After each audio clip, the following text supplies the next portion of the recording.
मेरी जवान बेटी की हालत खराब होने लगी। वो कुछ बोलती नहीं थी और रात को जल्दी ही कमरे में घुसकर दरवाज़ा अंदर से बंद कर लेती थी। बेटी को पूछती तो वो कुछ न बताती। फिर एक दिन मैं अपनी बेटी के कमरे में छिप गई। रात को जब उसने कुंडी लगाकर अपने कपड़े उतारे तो मेरे कदमों तले से जान निकल गई। वो तो सच्चाई जानने के लिए मैं रात के अंधेरे में आलिया के कमरे में छिप गई। मेरी बेटियां आलिया किसी गुलाब की कली की तरह खिल रही थी कि अचानक से वह मुरझाने लगी थी।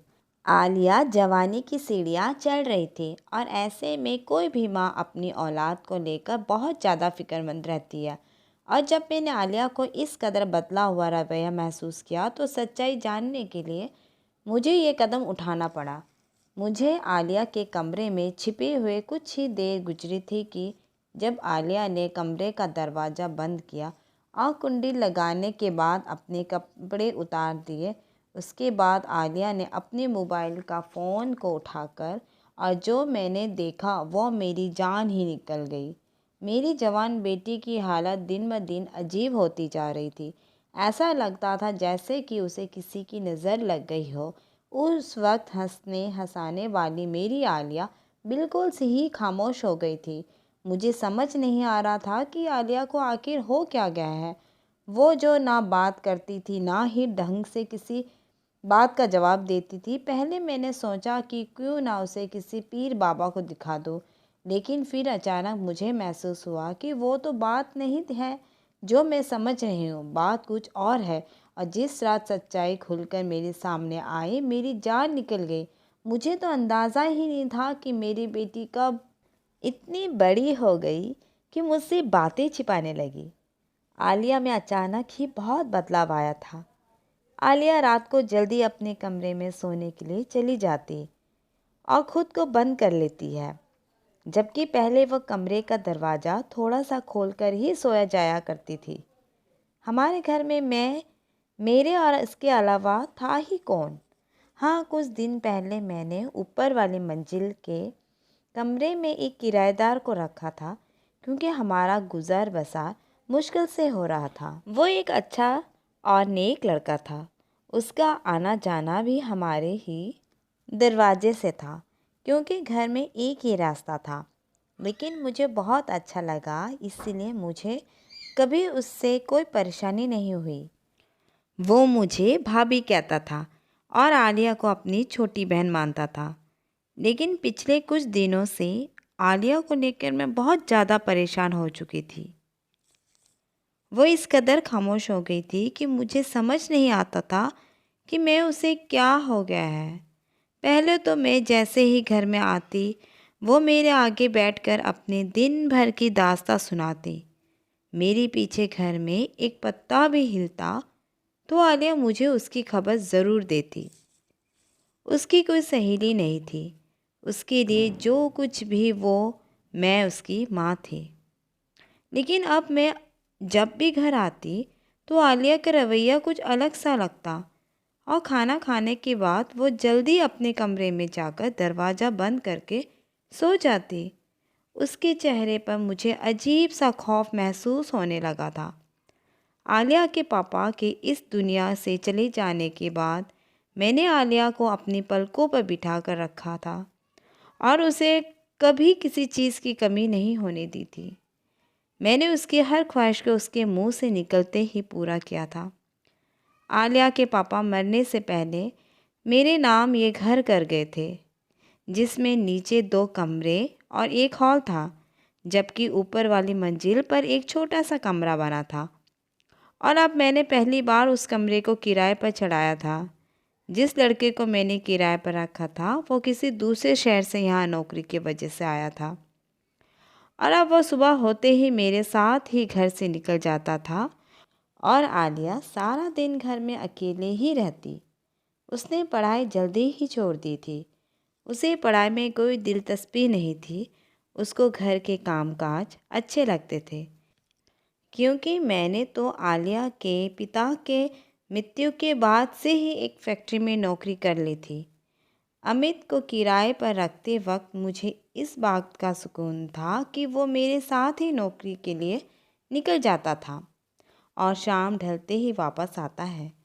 लेकिन अब फैक्ट्री की छुट्टी के बाद मैं जब घर आती तो कभी कभी वो मुझसे पहले आया होता। उसका नाम अमित था और उसे देखकर मुझे यकीन हो चला था कि वो एक अच्छे घर से है। इसलिए मैंने भी उसे अपने घर में रख लिया था क्योंकि मुझे पैसों की ज़रूरत थी। आलिया जवान हो रही थी। वह 16 साल की उम्र में भी बहुत बड़ी लगने लगी थी। इसलिए मैं जल्दी ही उसकी शादी करना चाहती थी।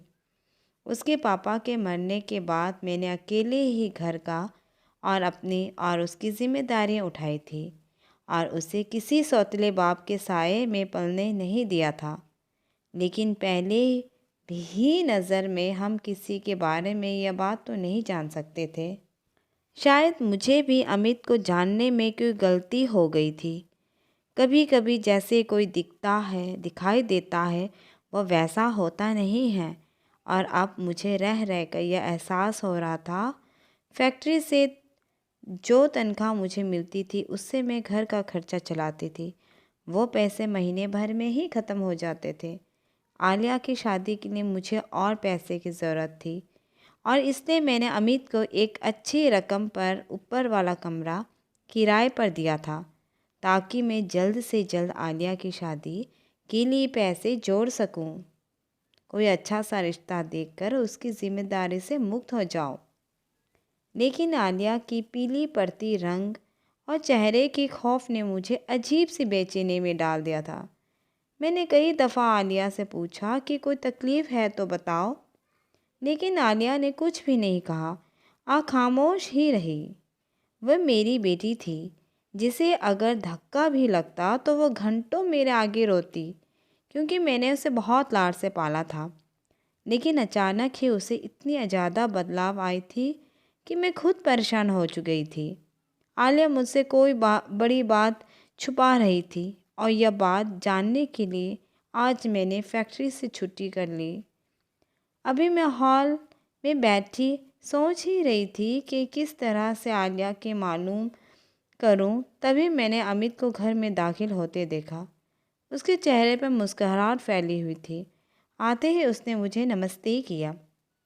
उस दिन उसे घर पर देखकर मैं हैरान हुई क्योंकि उसकी नौकरी तो शाम तक थी और अभी वो तो दिन के 12 बजे थे। यह सोचकर मुझे परेशानी हुई कि क्या वो अक्सर ऐसे ही दिन में घर लौट आया करता था। अमित मेरे साथ बैठ गया और उसे देखकर आलिया जल्दी से किचन में चली गई। लेकिन अमित की नज़रें उसी की तलाश में थी और वो मुझसे बातें करते हुए बार बार किचन की तरफ दरवाजे की तरफ देख रहा था। मैंने अमित से पूछा कि नौकरी कैसी जा रही है। तब उसने बताया कि फ़िलहाल वह नौकरी की तलाश में है और जल्द ही उसे नौकरी मिल जाएगी। उसकी बात सुनकर मैं चौंक उठी क्योंकि वो तो एक बड़ी कंपनी में नौकरी करता था। फिर वो नौकरी की क्यों तलाश कर रहा था। वो कहने लगा कि भाभी, 15 दिन पहले ही मेरी नौकरी ख़त्म हो गई है और अब मैं नई नौकरी की तलाश में हूँ। वो बता रहा था कि जो रोज़ की कुछ घंटे नौकरी की तलाश में सड़कों पर घूमता है, लेकिन आज के दौर में नौकरी की तलाश इतना आसान नहीं है। वो और तो भी कुछ कह रहा था, लेकिन मेरा दिमाग एक ही बात पर अटक गया था कि पिछले 15 दिन से दिन के वक्त भी घर में वो मौजूद रहता था और आलिया ने इस बार का जिक्र एक बार भी मेरे सामने नहीं किया। मेरे दिल में अजीब अजीब ख्याल आने लगे।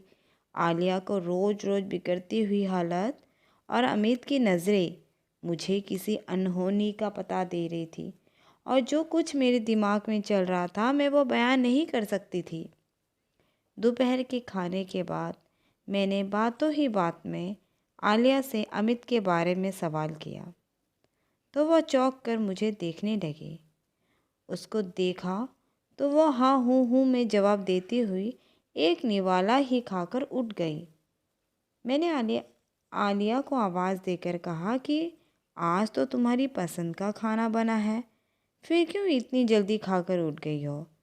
आलिया पलट के मेरे तरफ देखकर मुस्कुराई, कहने लगी, अम्मा, गर्मी इतनी है मुझे कुछ खाने का जी नहीं चाहता। आलिया की ये बातें सुनकर मुझे बहुत परेशान हो गई, क्योंकि आलिया को हमेशा से ही गर्मियाँ पसंद थी। सर्दी तो उसे बर्दाश्त ही नहीं होती थी। बहुत सारे कपड़े पहनने के बावजूद भी वो कांपती रहती थी। सारी सर्दी उसे लगातार खांसी होती और वो फ्लू से परेशान रहती। आज वही आलिया गर्मी से परेशान थी। जब वह सोने के लिए अपने कमरे में जाने लगी तो मैंने कहा कि बेटी, कमरे का दरवाज़ा खुला रखकर सोना, गर्मी बहुत है। वो कहने लगी, माँ, मुझे बंद दरवाजे में ही नींद आती है। अगर मैं दरवाज़ा खोलकर सो जाती हूँ तो बार बार आँख खुलती है। मैंने एक गहरी नज़र आलिया पर डाली, जो सर से पाँव तक बदली हुई महसूस हो रही थी।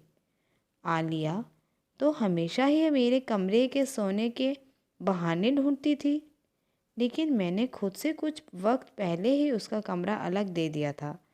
मुझे फिक्र सताती थी कि एक ना एक दिन आलिया को शादी करके विदा होकर जाना है, और अगर वो मेरी इतनी करीब कर रहेगी तो मेरे लिए उसे विदा करना बहुत मुश्किल होगा, क्योंकि इतनी बड़ी दुनिया में मेरे अलावा आलिया का कोई नहीं था। और उसके जाने के बाद मैं बिल्कुल तन्हा हो जाती। मेरी बेटी जवान हो रही थी, और जवान बेटियां की माँ अक्सर ही फिक्रमंद रहती है। और कुछ ऐसा ही हाल मेरा भी था। न जाने क्यों सुबह से मुझे अमित का वजूद खटक रहा था। रात के खाने के बाद मैंने अपनी बेटी को ज़बरदस्ती अपने साथ लेकर बैठ गई कि चलो, आज हम दोनों माँ बेटी कुछ देर बात करेंगे। कि इतने में अमित सीढ़ियाँ उतरकर नीचे चला आया।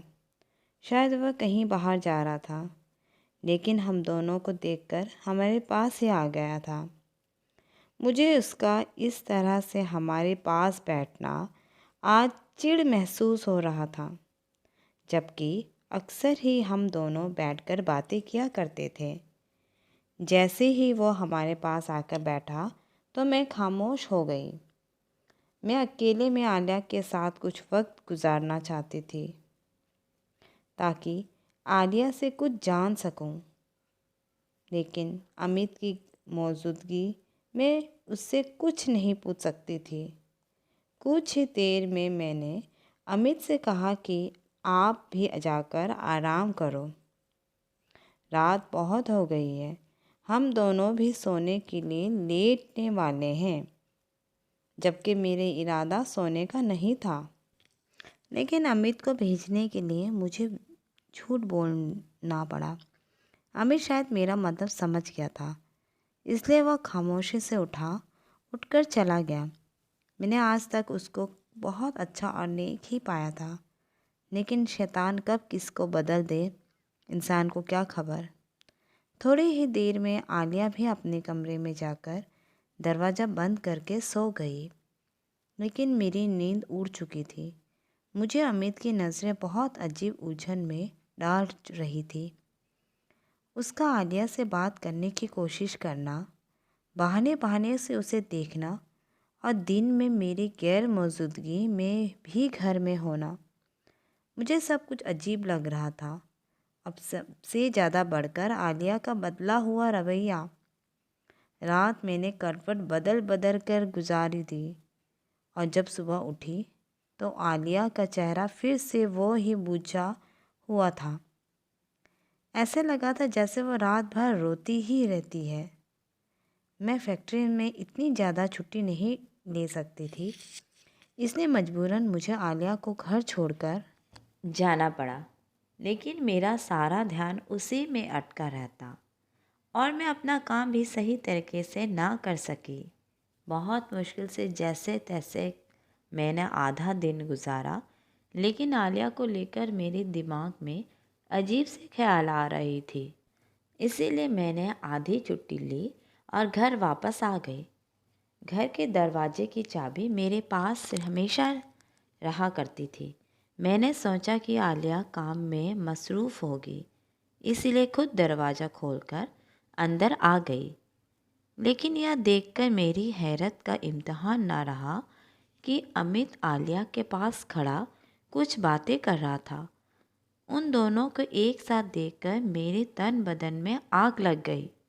यकीनन आलिया और अमित मिलकर कुछ ऐसा किया है कि जिसकी वजह से आलिया के चेहरे का रंग फीका पड़ गया था। आलिया की खूबसूरत जवानी और हुनर देखकर अमित ने उसके साथ कुछ ऐसा वैसा ना कर दिया हो। यह ख्याल आते ही मेरे अंदर बेचैनी सी लहर दौड़ गई। मैंने दिल में इरादा कर लिया था कि मैं अमित का फ़ौरन ही चलता कर दूंगी और अब कोई नया किराएदार नहीं रखूंगी। अपनी बेटी की खामोशी के पीछे यकीनन कोई बात, बहुत बड़ी बात छुपी हुई थी और अब मुझे इस वजह को जानना था और मुझे अंदाज़ा था कि यह वजह कहीं न कहीं अमित ही है, क्योंकि अमित के इस घर में आने से पहले आलिया एक आम जिंदगी गुजार रही थी। वो यहाँ से वहाँ उछल कूद करती और हंसती मुस्कुराती रहती थी। रात जैसे ही आलिया अपने कमरे में सोने के लिए जाने लगी तो मैंने उससे कहा कि मैं सोने के लिए अपने कमरे में जा रही हूँ। आलिया, तुम एक बार घर के दरवाजे को अच्छी तरह चेक करके आओ। और मैं खुद भागकर उसके कमरे में जाकर छिप गई। आलिया शायद यह समझ रही थी कि मैं अपने कमरे में चली गई हूँ, इसलिए वह अपने कमरे में दाखिल हुई और उसने फ़ौरन ही दरवाजे को कुंडी लगा दी। मुझे समझ नहीं आ रहा था कि घर में सिर्फ हम दोनों माँ बेटी ही मौजूद हैं। ऐसे में उसे इस कमरे के दरवाजे की कुंडी लगाने की क्या ज़रूरत आ गई। उसके बाद जैसे ही उसने कपड़े उतारे तो मेरी जान निकल गई, क्योंकि ना जाने कपड़े क्यों उतार रही थी। कहीं अमित कमरे में ही तो नहीं है। मुझे लग रहा था कि मेरी जवान बेटी किसी गलत चक्कर में पड़ गई है और मेरी गैर मौजूदा में उसने कुछ ऐसा कर लिया है जिससे मुझे शर्मिंदगी का सामना करना पड़ेगा। मैंने जल्दी से सारे कपड़े में नज़र दौड़ाई, लेकिन मुझे कोई कुछ नज़र नहीं आया। आलिया ने अपने पलंग पर पड़ा हुआ मोबाइल फ़ोन उठाया तो मुझे लगा कि मेरे कदमों तले से ज़मीन निकल जाएगी, लेकिन आलिया ने अपने फ़ोन का टॉर्च जलाया। कमरे में अंधेरा था और वो शायद कमरे में बत्ती नहीं जलाना चाहती थी।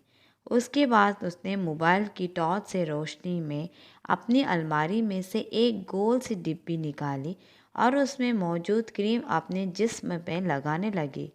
बहुत गौर करने पर मैंने देखा कि उसके जिस्म पर जगह जगह छोटे छोटे काले धब्बे बने हुए थे, जिन पर वो क्रीम लगा रही थी। अंधेरे की वजह से मुझे बिल्कुल सही से तो दिखाई नहीं दे रहा था, लेकिन मैं जान गई थी कि आलिया को कोई बीमारी हुई है और आलिया को शायद इन काले धब्बों में बहुत तकलीफ़ है, क्योंकि क्रीम लगाते हुए उसकी आंखों से आंसू बह रहे थे। उसकी तकलीफ़ देखकर मैं तड़प उठी। आलिया न जाने मुझसे कब से ये बात छुपा रही थी और जाने उसे कौन सी बीमारी हो गई थी जिसकी वजह से वो इस कदर तकलीफ़ में थी। मैं तो अमित को लेकर गलत फहमी का शिकार हो चुकी थी। मैंने एक दफ़ा बिना सोचा कि शायद ये आलिया को कोई तकलीफ़ में हो, मैं अचानक ही पर्दे के पीछे से निकलकर आलिया के सामने आई तो वो मुझे देखकर ही परेशान हो गई और अपने कपड़े पहनने लगी। मैंने उसका हाथ पकड़कर रोक लिया और कहा कि मुझे दिखाओ, यह तुम्हें क्या हो रहा है। मैं एकदम ही रोने लगी। वो कहने लगी, अम्मा, मैं आपको ये बात बताना नहीं चाहती थी, लेकिन कुछ दिनों से मैं इस बीमारी से परेशान हूँ। मेरे पूरे जिस्म में बहुत तकलीफ़ है और जगह जगह पर काले रंग के धब्बे बन गए हैं। पहले मैंने सोचा कि बाद में आपको बता दूं, लेकिन फिर मुझे समझ आया कि आप मेरी बीमारी को लेकर बहुत ज़्यादा परेशान हो जाएगी, तो हमारे पास इतने पैसे भी नहीं हैं कि हम किसी अच्छे डॉक्टर को दिखा सके। मैं आपको परेशान नहीं करना चाहती थी, इसीलिए मैंने आपसे ये बात छुपाई। लेकिन एक दिन जब अमित भाई सीढ़ियाँ उतर रहे थे तो उनकी नज़र मेरे हाथ पर पड़ी और देखते ही पूछने लगे कि आलिया, ये क्या हो रहा है तुम्हें। मजबूरन मैंने उन्हें सब बता दिया कि मुझे इस तरह की कोई बीमारी हो रही है, लेकिन मैंने ये बात अम्मा को नहीं बताई है। तो वो कहने लगे कि मेरी अम्मा को भी ये बीमारी हो जाती है और कोई ऐसी बड़ी बात नहीं है, मैं तुम्हें इसकी दवा ला देता हूँ। तुम्हें 1 महीने के अंदर आराम आ जाएगा। आप सारा दिन फैक्ट्री में काम करती है और मैं ये नहीं चाहती थी कि आप मेरे ही बारे में सोचती रहे और परेशान रहे, इसलिए मैंने ये बात आपसे छुपा ली थी। मैं सारी सारी रात सो नहीं पाती हूँ और तकलीफ़ से जागती रहती हूँ। पहले तो इससे कहीं ज़्यादा तकलीफ़ होती थी, लेकिन जब से मैंने अमित भाई का दिया हुआ मरहम लगाना शुरू किया, इस तकलीफ़ में थोड़ी कमी आ गई है। मैं अमित को इस कदर गलत समझ रही थी। वो तो मेरी बेटी का मसीहा निकला। मैंने आलिया को डांट कर कहा कि आइंदा मुझसे कोई बात नहीं छुपाना, क्योंकि पिछले 2 दिनों से तो मैं तुम्हारे को लेकर बहुत परेशान रही हूँ। वो कहने लगी, अम्मा अब मैं बड़ी हो रही हूँ और मुझे एहसास है कि आपने मेरी खातिर कितनी कुर्बानी दी है। पापा के मरने के बाद आपने दूसरी शादी नहीं की, क्योंकि आप मुझे सौतेले बाप के साये में नहीं देखना चाहती थी। मेरी खातिर आप हमेशा अपनी ख्वाहिशों को कुर्बान करती रही और अपनी ज़रूरतों को मार कर मेरी ख्वाहिश को पूरा करती रहती। मैं जानती हूँ कि आपने अमित भाई को भी इसलिए किराए पर रखा है, ना कि आप मेरी शादी के लिए पैसे जोड़ सके। इसलिए मैं आपको ज़्यादा परेशान नहीं करना चाहती थी। आलिया की बातें सुनकर मैंने उसे गले से लगा लिया। मेरी बेटी को मेरे बारे में इतनी परवाह थी और मैंने ना जाने क्या क्या सोच लिया था। अगले दिन मैं डॉक्टर के पास गई तो उन्होंने अमित की ही दी गई दवाएं देखकर बताया कि आलिया बहुत अच्छी दवा इस्तेमाल कर रही है और यकीनन जल्दी ठीक हो जाएगी। डॉक्टर ने कुछ खाने पीने वाली चीज़ें भी बताई जिस पर आलिया को अमल करना था। जब हम डॉक्टर के पास से घर पहुँचे तो अमित सीढ़ियाँ उतरकर कहीं बाहर जाने की तैयारी कर रहा था। मैंने उसे अपने पास बुलाया और शुक्रिया अदा किया तो वह कहने लगा, भाभी ये तो मेरा फ़र्ज़ था। आलिया मेरे लिए बिल्कुल मेरी छोटी बहनों जैसी ही है और मैं उसे तकलीफ़ में नहीं देखना चाहता था, लेकिन आलिया ने यह बात आपको बताने के लिए मना किया था। मैंने उससे पूछा कि अमित तुम कहाँ जा रहे हो? तो वह कहने लगा कि भाभी मेरी एक बहुत अच्छी जगह नौकरी लग गई है और मैं मिठाई लेने जा रहा हूँ। ये सुनकर मुझे बहुत खुशी हुई और मैंने पूरे दिल से अमित को नौकरी मिलने पर मुबारक दी। वह वाकई एक नेक और अच्छा लड़का था जिसने मेरी गैर मौजूदगी में मेरी बेटी का साथ भलाई की थी। वो आलिया को वाकई अपनी छोटी बहन की तरह मानता था और अपने भाई होने का फ़र्ज़ निभाया भी था। उसे नौकरी मिल गई थी। अच्छे लोगों के साथ हमेशा अच्छा होता है। मैंने खुदा का लाख लाख शुक्रिया अदा किया कि मैंने अपनी बेटी या अमित के साथ कोई ऐसी बात नहीं की थी कि जिसकी वजह से मुझे उन दोनों के आगे शर्मिंदगी का सामना करना पड़ता। 1 महीने बाद ही आलिया की तकलीफ़ और बीमारी दोनों ख़त्म हो गई और वह फिर से पहले की तरह घर में उछलती फिरती रहती थी और मैंने सुकून का सांस लिया था।